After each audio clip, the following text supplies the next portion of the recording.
사도신경으로 신앙 고백 드립니다. 나는 전능하신 아버지 하나님 천지의 창조주를 믿습니다.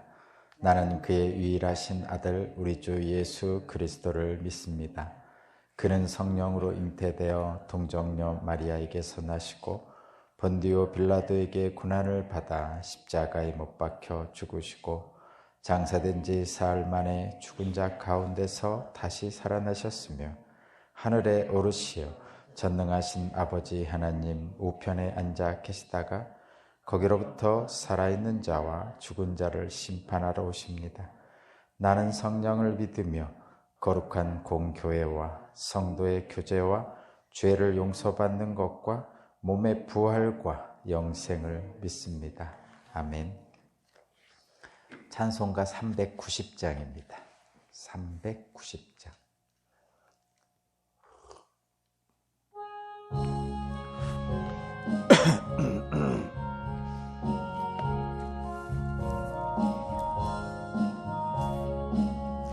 예수가 거느리시니 즐겁고 평안하구나.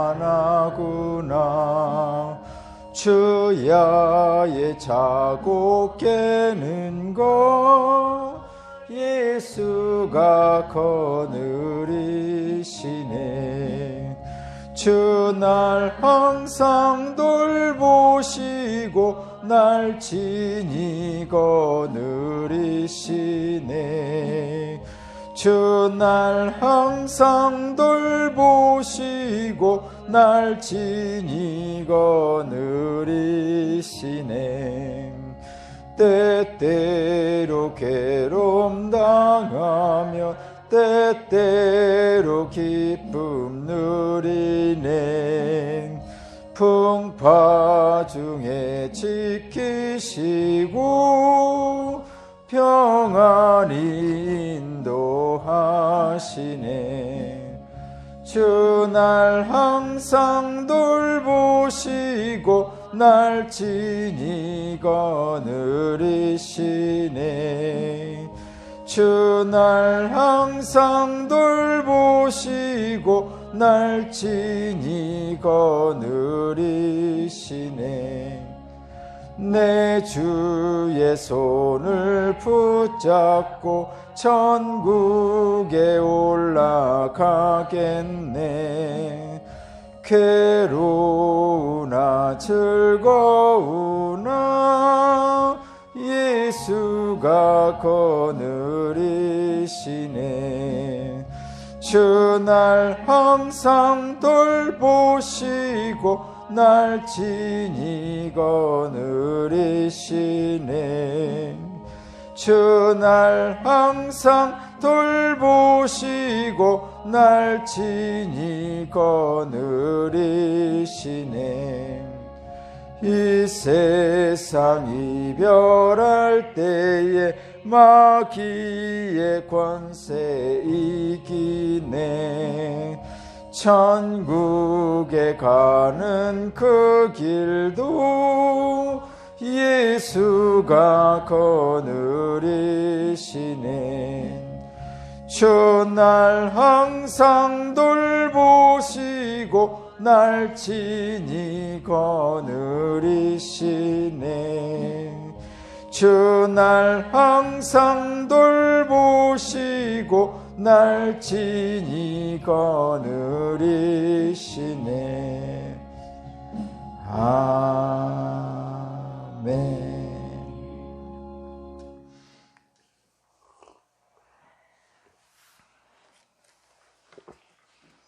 오늘 주신 하나님 말씀은 출애굽기 1장 15절에서 22절입니다. 출애굽기 1장 15절에서 22절입니다. 제가 봉독하겠습니다. 한편 이집트 왕은 시브라와 부아라고 하는 히브리 산파들에게 이렇게 말하였다. 너희는 히브리 여인이 아이 낳는 것을 도와줄 때에 잘 살펴서 낳는 아이가 아들이거든 죽이고 딸이거든 살려두어라. 그러나 산파들은 하나님을 두려워했으므로 이집트 왕이 그들에게 명령한 대로 하지 않고 남자아이들은 살려두었다. 이집트 왕이 산파들을 불러들여 그들을 꾸짖었다. 어찌하여 일을 이렇게 하였느냐? 어찌하여 남자아이들을 살려두었느냐? 산파들이 바로에게 대답하였다. 히브리 여인들은 이집트 여인들과 같지 않습니다. 그들은 기운이 좋아서 산파가 그들에게 이르기도 전에 아기를 낳아버립니다. 그래서 하나님이 산파들에게 은혜를 베풀어 주셨으며 이스라엘 백성은 크게 불어났고 매우 강해졌다. 하나님은 산파들이 하나님을 두려워하는 것을 보시고 그들의 집안을 번성하게 하셨다. 마침내 바로는 모든 백성에게 명령을 내렸다. 갓 태어난 히브리 남자아이는 모두 강물에 던지고 여자아이들만 살려두어라. 아멘.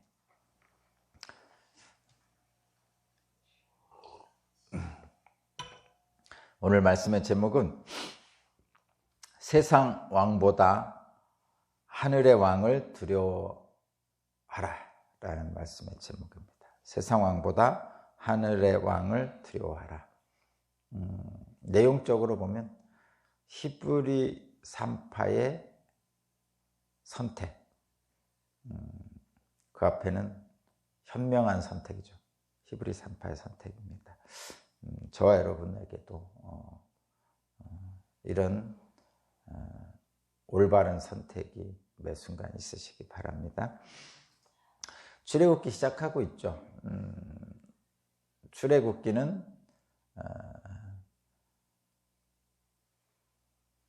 야곱의 12지파 형성되는 과정을 보여주시고 그들로 인해서 가나안 땅에 이스라엘이라는 나라를 만드는 과정을 기록한 책입니다. 애굽에서 종살이하던 백성들을 하나님께서 그들을 이끌어내셔서 가나안 땅에 이르게 하시는 과정을 기록하고 있는데 결국은 종을 하나님의 백성으로 이끌어 가시는 과정입니다. 종을 거룩한 백성, 제사장 나라로 이끌어가는 과정이죠. 성경은 늘 그렇죠. 성경은 그냥 단순하게 얘기하면 인생 역전, 상상할 수 없는 전환이 일어납니다. 죽음에서 부활, 그런 어떤 상상할 수 없는 전환이 이루어지는 것을 기록한 책이 성경이고 하나님의 말씀이죠. 그러니까 하나님은 죽음에서 부활, 죽음에서 생명으로 우리를 이끄시기를 원하시기 때문에 이 땅에 있는 저와 여러분들의 삶 속에서도 그러한 일들을 실제로 만드시고 역사하시죠. 그것이 저와 여러분들, 우리 그리스도인 기독교인들, 믿음의 사람들에게 주어지는 복의 근원입니다.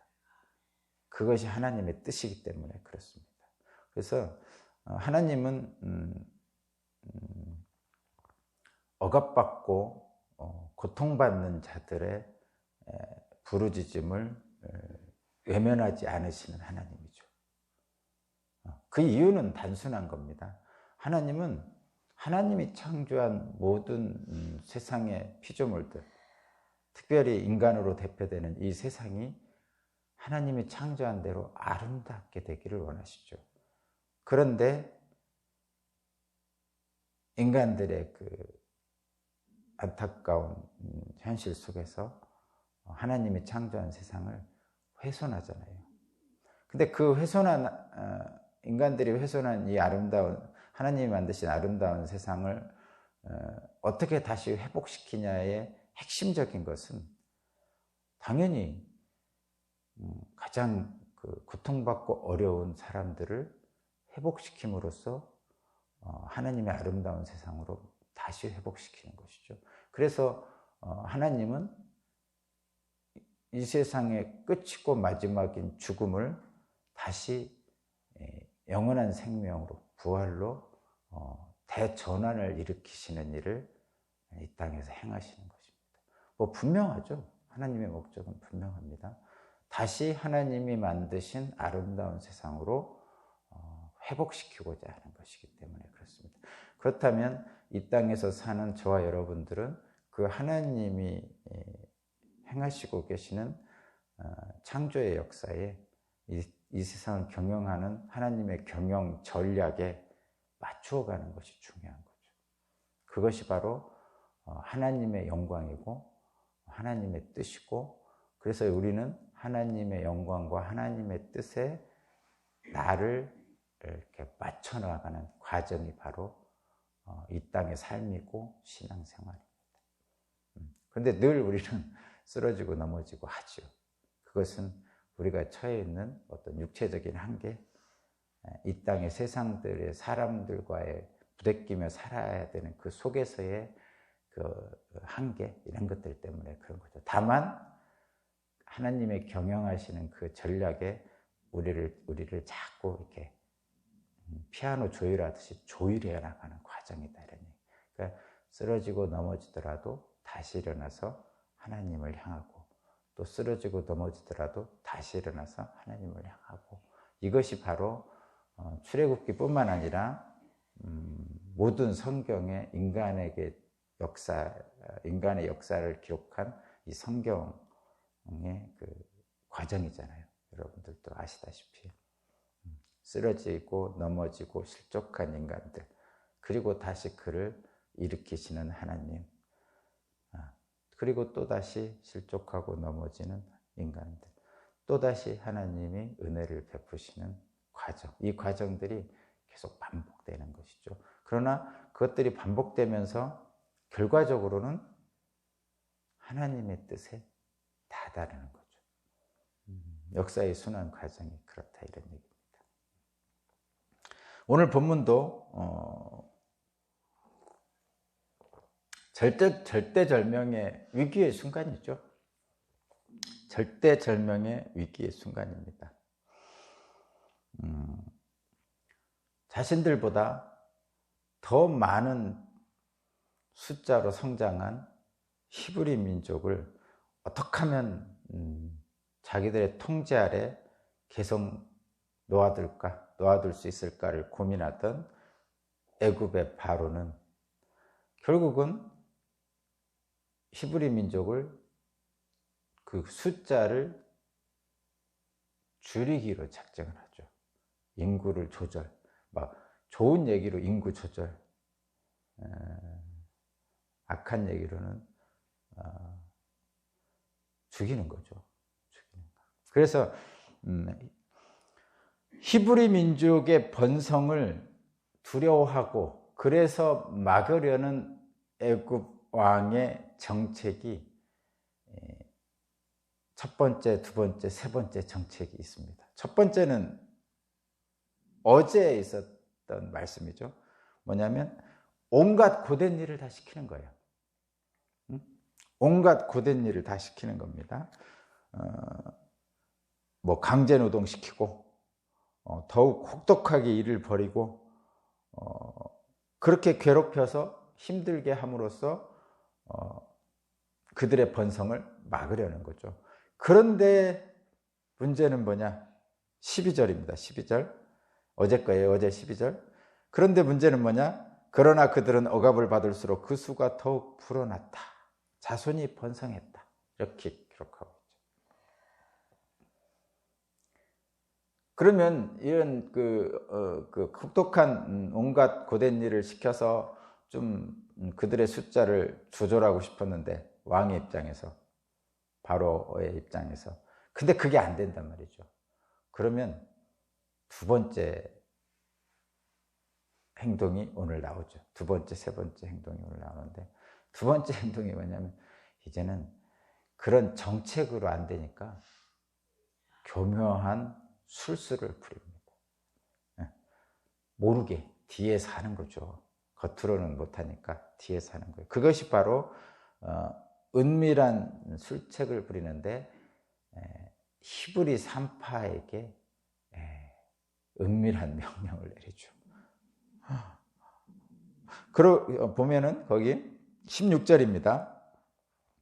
히브리 산파에게 뭐라고 명령을 내리냐면 16절, 너희는 히브리 여인이 아이 낳는 것을 도와줄 때 잘 살펴서 낳는 아이가 아들이거든 죽이고 딸이거든 살려둬라. 뭐 아들이거든 죽이고 딸이거든 살려둬라.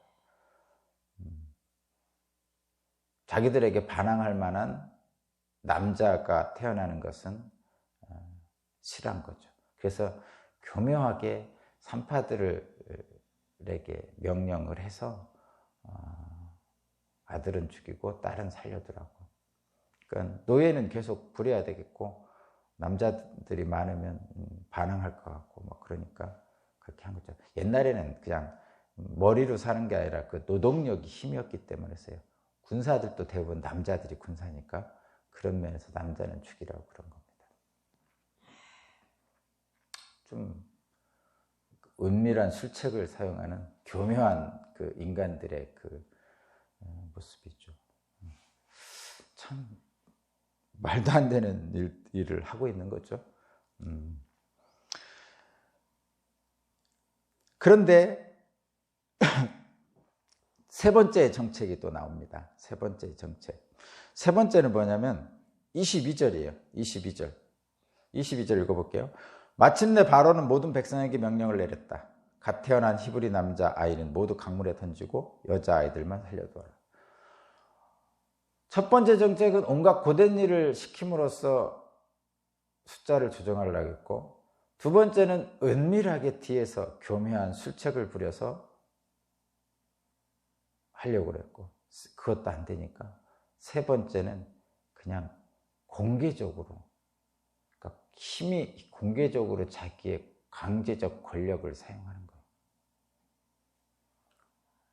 진짜 악독하죠? 악독한 정책을 직접적으로 공개적으로 하는 거예요. 히브리 남자는 모두 강물에 던져 죽이고 여자아이만 살려두는 거죠. 상상하기 어렵죠?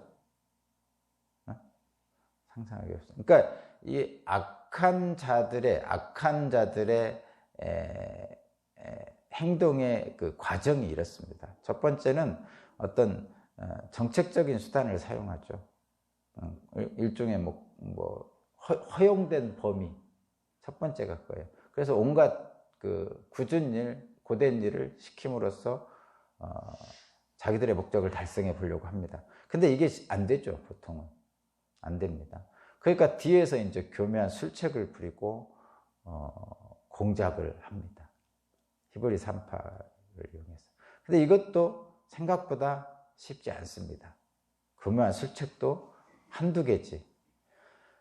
그러다 보면 이 악한 자들의 행동이 직접적으로 행하게 되는데 정말 그 잔인한 일들을 하게 되죠. 근데 이게 어떻게 이럴 수 있을까 싶은데 이런 일이 있죠. 제가 구체적으로 예를 안 들겠지만 여러분 매스컴에 가끔 뜨는 정말 말도 안 되는 일들이 일어나잖아요. 그런 것입니다. 저와 여러분들은 그래서 어쨌든 이러한 첫 번째, 두 번째, 세 번째까지 가는 과정을 저와 여러분들은 들어가지 말아야 되겠죠. 이렇게 첫 번째, 두 번째, 세 번째로 들어가는 것은 소위 말해서 마귀의 행동이잖아요, 실제로. 그렇죠? 우리들은 상상도 못하는 거잖아요. 근데 첫 번째 들어갈 때 그 첫 번째에서부터 가지 말아야 돼요. 첫 번째를 들어가면 두 번째를 하게 되고요. 두 번째를 들어가면 세 번째도 하게 됩니다. 그래서 저와 여러분들은 이 바로 왕같이 하지 않기 위해서는 첫 번째에 선택을 해야 돼요. 첫 번째에서. 그러니까 이스라엘 백성, 그러니까 히브리 민족들이 자기들이 종으로 부리는 히브리 민족들이 번성하니까 두려운 거잖아요. 두려워서 그들의 수를 조절하는데 자기들이 부려먹을 만한 여자들만 남겨놓고 자기들에게 저항하고 반항할 남자들은 죽이는 거잖아요.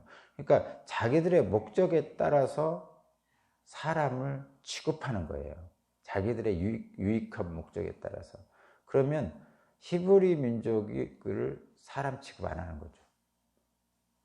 하긴 뭐 종이었으니까 옛날에 사람 취급 안 하는 거죠.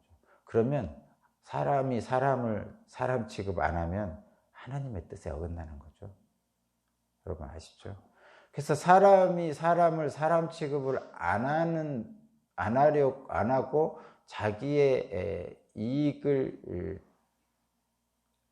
갈취하려고 하는 순간에 마귀가 들어갑니다.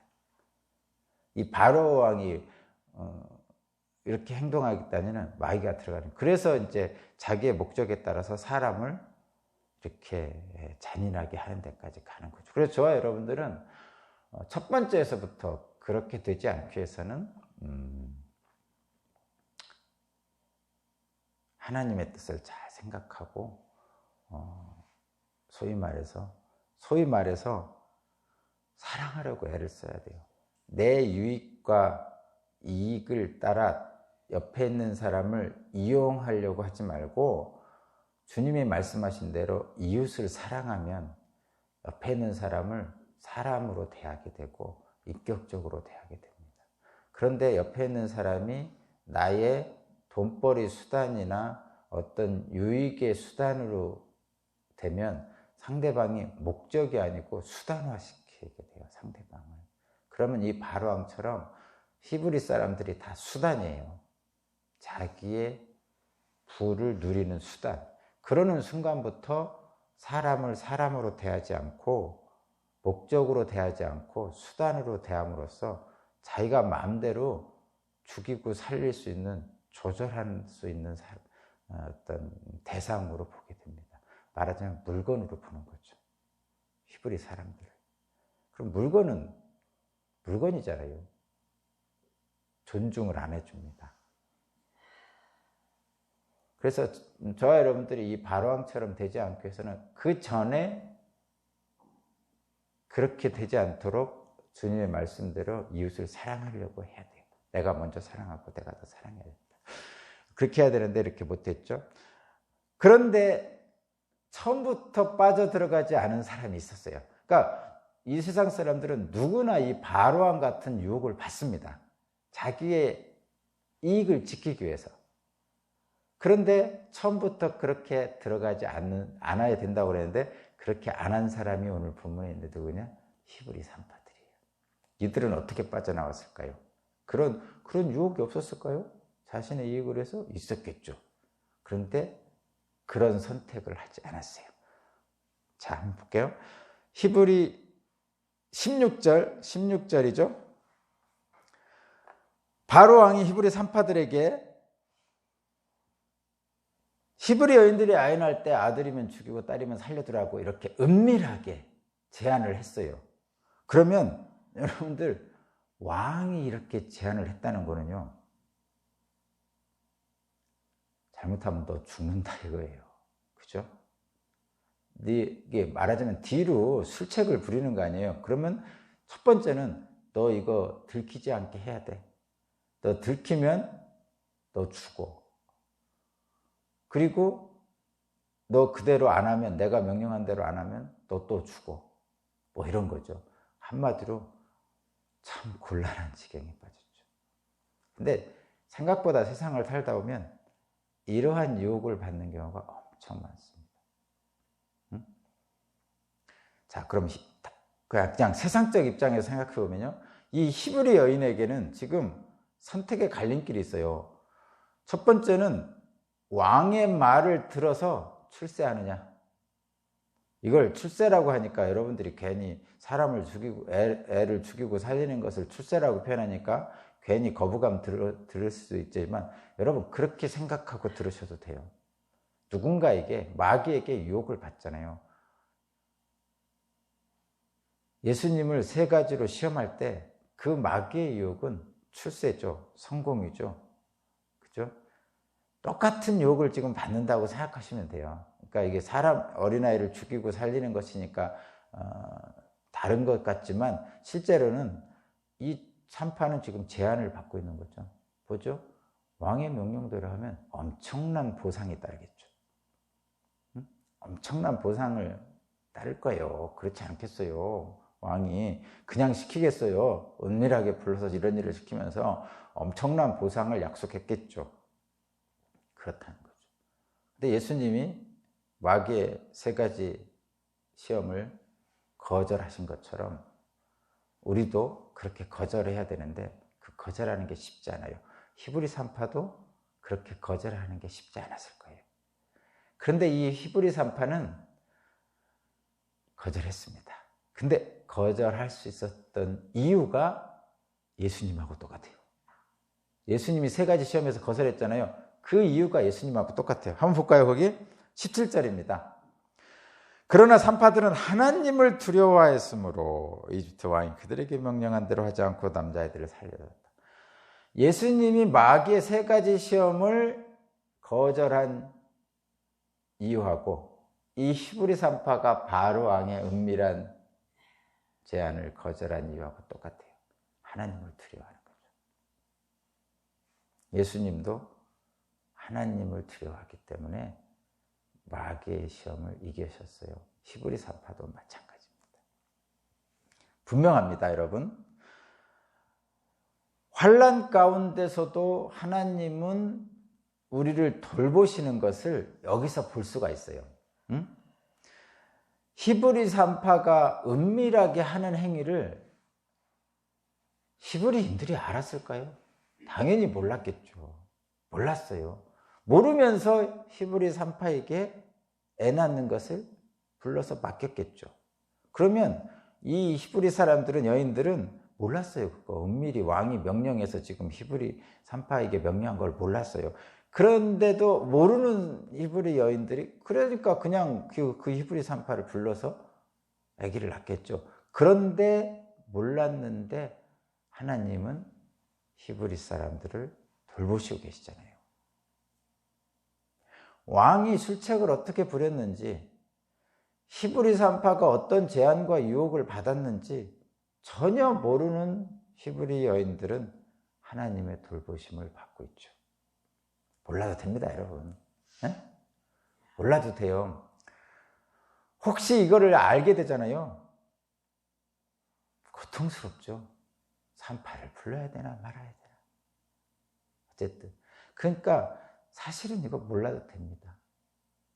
하나님의 돌보실 것이라는 확신이 있으시면 됩니다, 여러분. 굳이 알려고 할 것도 없고,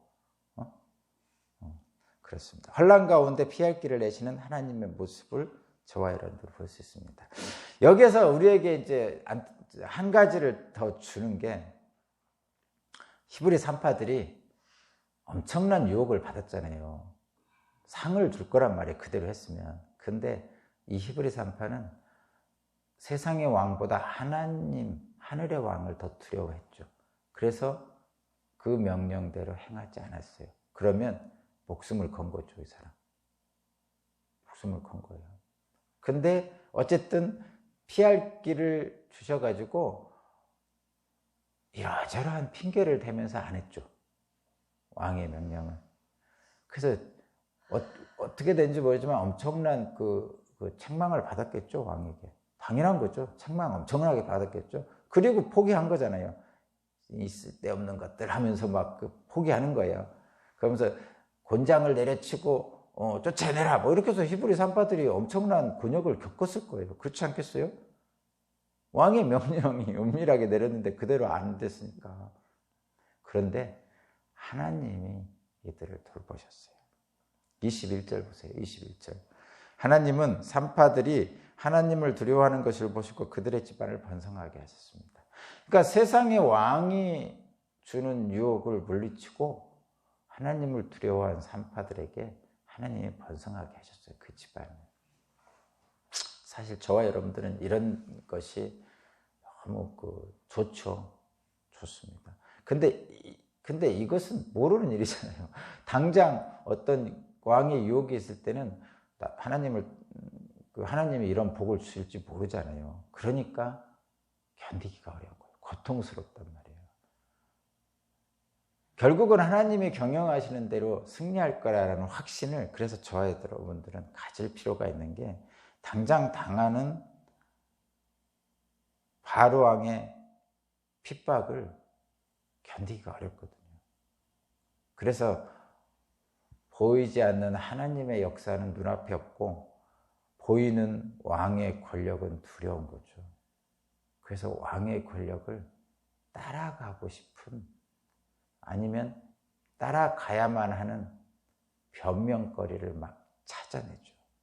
그러면서 내 책임이 아니야, 왕이 시켜서 했어, 이렇게 하잖아요. 본디오 빌라도가 예수님을 십자가에 달게 내주면서 자기는 책임이 없으니까 니들이 시켜서 그랬다 하면서 대제사장들에게 죄값을 돌리면서 자기는 손을 씻었잖아요. 그러나 사형의 권한은 본디오 빌라도에게 있었고, 그는 예수님이 죄가 없다는 걸 알았어요. 그럼에도 불구하고 그런 일을 했죠. 그것은 잘못된 거예요. 그래서 저와 여러분들이 이런 유혹이나 이런 계기가 있을 때 처음부터 하지 말아야 돼요. 그러면 어떻게 처음부터 하지 않을 수가 있습니까? 자, 하나님의 세상 경영의 그 구조를 여러분들이 알면 좋아요.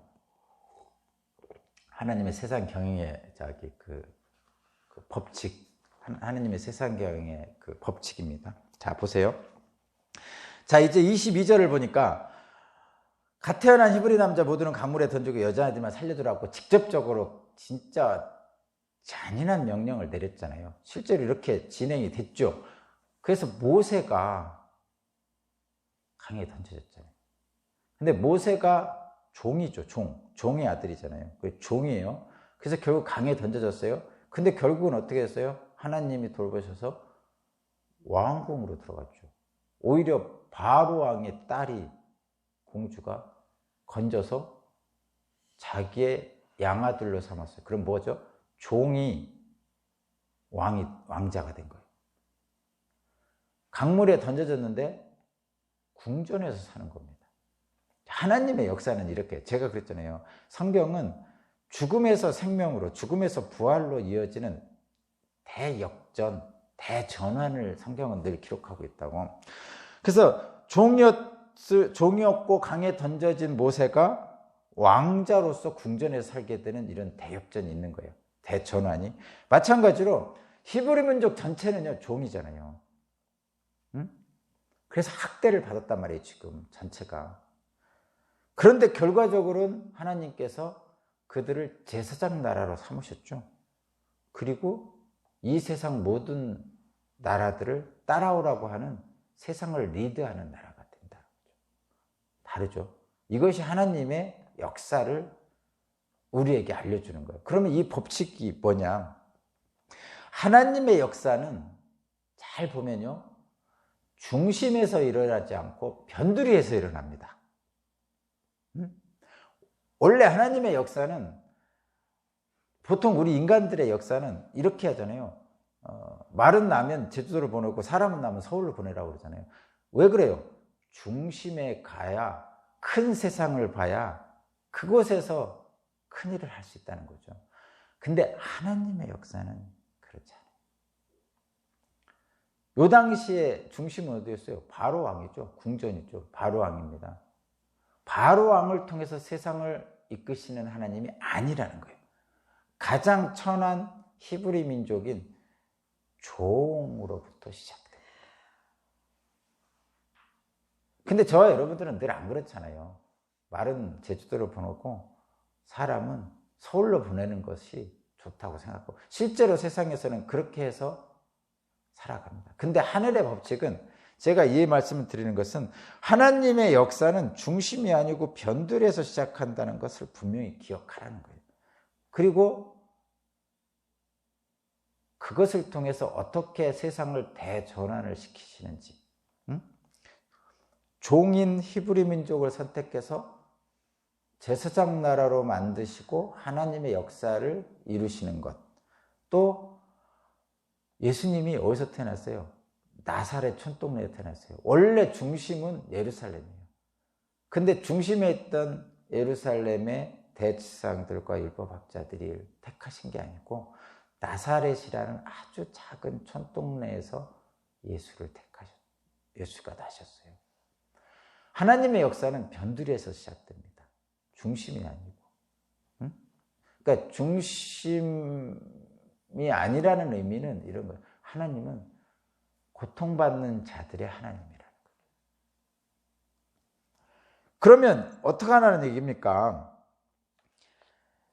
하나님은 중심이 아니라 변두리에서 시작한다는 것은 이런 거예요, 여러분. 특별한 사람을 택하시는 것이 아니라는 거예요. 저와 여러분들은 늘 내가 특별한 사람이고 싶잖아요. 내가 하나님께 잘 보여서 하나님이 나를 택하셔서 쓰여주셨으면 좋겠어. 그래서 특별히 나를 택하주셨으면 좋겠어. 이렇게 그 특별이라는 것은 세상적 특별함이에요. 내가 돈도 많고 능력도 있고 배운 것도 많고 여러 가지 쓰임새가 많아서 하나님이 나를 택하셔서 이런 특별함. 그런데 하나님은 누구를 특별하게 택하시냐면 가장 지극히 평범한 사람을 택하십니다. 세상에서 볼 때 그렇게 대단하지 않다고 생각하는 사람을 택하시죠. 나사렛 예수가 그랬어요.